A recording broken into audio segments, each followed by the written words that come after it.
always say the best team wins the championships, and the three worst teams will go down. And because over the season, it's no good playing well in certain games and then slacking off in other games. And you look at the games we've lost, there's 8 or 9 league games, and just too inconsistent, really. You can't expect to win anything like that. So, you just have to look at yourselves and not worry too much about the opposition. Of course, Chelsea finished ahead of us as well. So it's going to be a big target for us next year to get back to the top. But, we'll regroup, and we'll be more than determined to do it. But to be fair, till about 3 or 4 games ago, your points tally was similar to other seasons when you've won the title. Yeah, but what does that mean? It's about where you finish at the end of the season. You're going to have your dips in form, and you're going to have disappointing results. But overall, over the league campaign, after X amount of games, the table doesn't lie, and the amount of points we're behind as well. Yeah, I know what you're saying over the last 3 or 4 weeks. Maybe the title was out of our hands, and we've had 1 or 2 disappointing results since. But still our points total is disappointing, and the games we've lost. The manager did make a few changes during the summer. He tried again to reduce the age of the squad. Yeah, well, I think lots of managers try and do that. I think he done it a couple of years ago. He's done it 2 or 3 times in his career at United, where he's just moved on a few the older players, should we say, and he's injected new blood. And I think that's very important. And sometimes it does take a while for players to settle in, and especially we've got players coming from foreign countries. It does take that bit longer. But I think all the boys he's got are excellent signings, and they will be.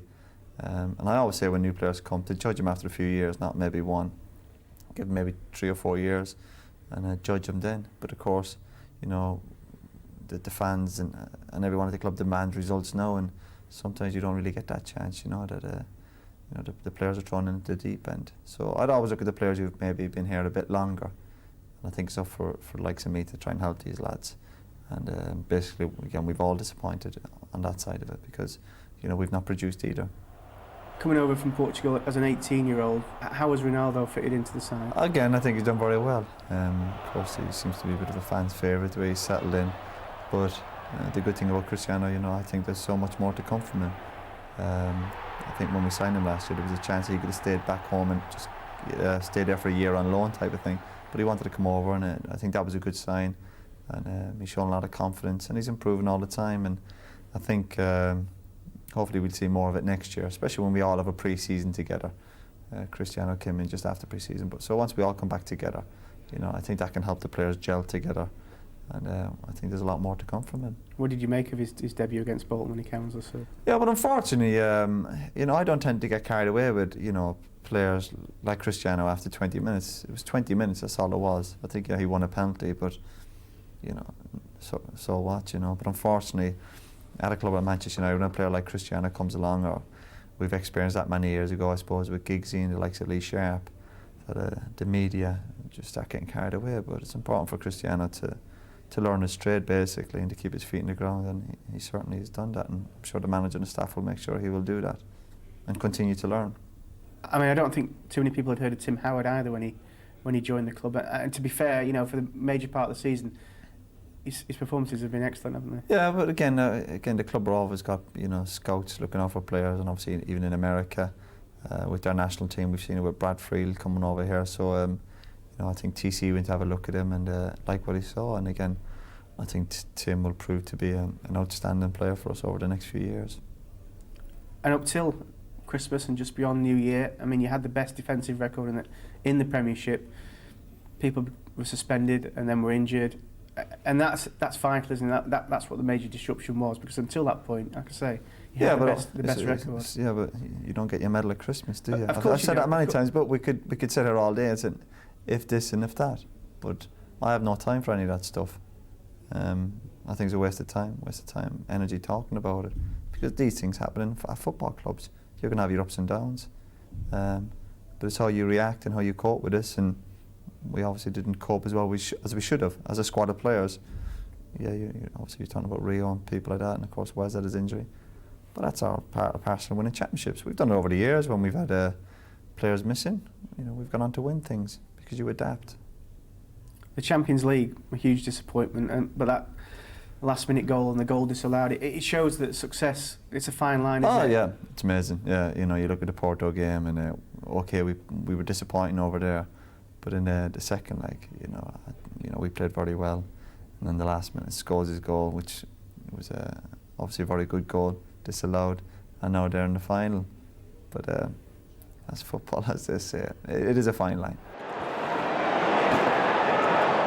The FA Cup has been the bright spot. I mean, there's been some good results in the Cup, hasn't there? Villa away, they come back, and Manchester City, first half performance there. Yeah, it's been a decent run, and it's amazing after the first 1 or 2 rounds pass, you think maybe we've got a chance. Because, of course, we all know over the last few years we've been disappointing in the Cup.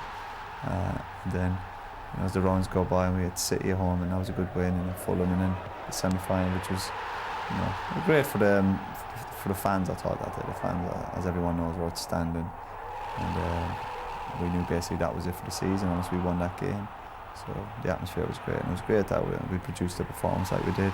There was a real determination before the match against Arsenal, and you knew. I mean, that was your season in it. In one yeah, game, you sometimes get the feeling before matches. Your gut feeling might be about certain results, but I always felt that day. I thought no way were Man United going to lose that day, no matter what.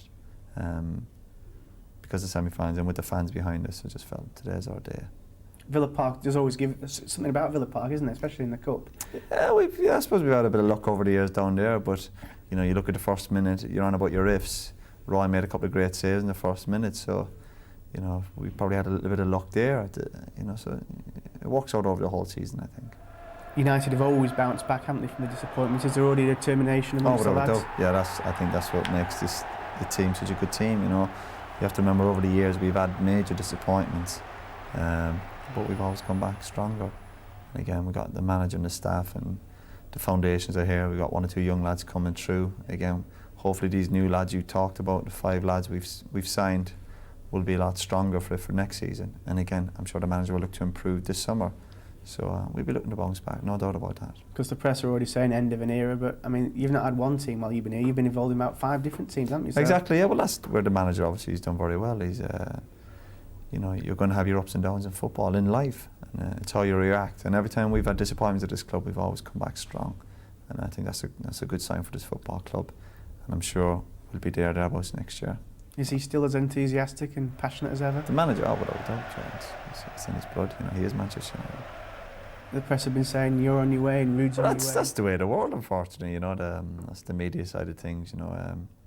It's great when you're doing well. You're the greatest things in sliced bread. When things aren't going so well, they'll always look to criticise certain people at the club, and they'll always look for a few scapegoats, whether it be the manager or me or 1 or 2 of the other senior players or Ruud. That's part of being at a football club, I'm afraid. And it's water off a duck's back. You just get on with it.